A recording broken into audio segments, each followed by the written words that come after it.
Brilliance Audio presents When You See Me by Lisa Gardner, performed by Kirsten Potter.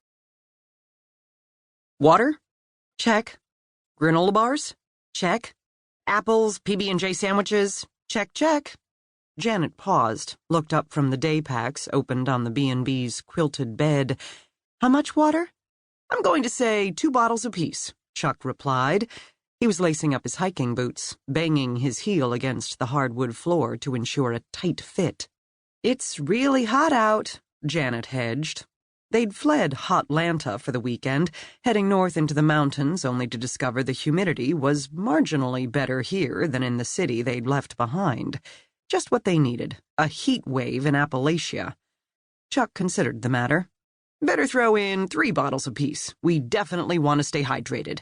Sure, Janet said, trying to keep from sounding sarcastic, as if they knew what they were doing, as if Chuck's hiking boots hadn't just come from a sporting goods sports store, while both backpacks had been dug out of the dusty bowels of his parents' garage. Janet hadn't even bothered with real boots, sticking with her tennis shoes. Chuck had already warned her about rolling an ankle on the trails. Seriously, she just wanted a romantic weekend at a B&B. She and Chuck had been dating nearly a year. Short enough that they were still making the effort, long enough that a getaway weekend sounded fun.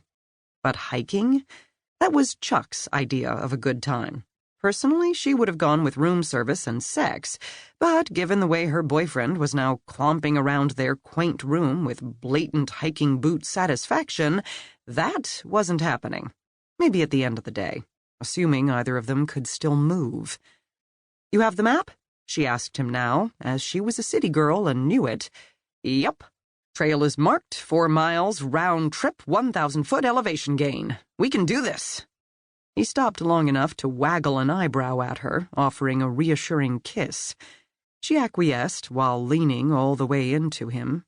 He could be charming, with his mop of brown hair, thick lashes, and dark puppy dog eyes. And he was fit, an up-and-coming ADA who burned away his courtroom frustrations running half marathons. Given how much she enjoyed every inch of that runner's body? Fine, she would hike. For love, people had done worse. She stepped back, hefted up the first pack, grunted a little at the weight. We're going to earn those water bottles, she said. Chuck swung the second pack onto his own back as if it were nothing. We got this, he said. Promise to carry me? I don't want to use up all my strength. I still have some plans for us, end of day. I've heard the views are excellent from the trailhead, but I'm kind of wondering. He leaned closer, whispered in her ear, if sex on a mountaintop won't be even better. Sweaty and pine-needly, she told him, but he had her attention now. Hiking? Huh. She didn't even like gyms. But the great outdoors, coupled with the promise of the right reward? We got this, she agreed hoarsely. Then, after fighting with the straps of her pack, she followed her lanky, cute-as-sin boyfriend out the door. First mistake. Chuck set the pace. He was a cardio freak, and steep, winding mountain trails were no problem for him. Janet was gasping almost immediately and transitioning from romantic thoughts to murderous plots. 1 woman on the jury, she figured. That's all she'd need to be acquitted of Chuck's impending demise, if he didn't slow down for his obviously suffering girlfriend. Second mistake. Chuck wore new boots.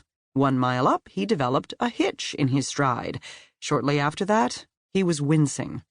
Janet worked as a vet tech, which made her the medical expert even when it came to humans, meaning she was the one who had to forcefully halt Chuck's determined death march, sit his ass on a boulder, and demand that he remove the boot.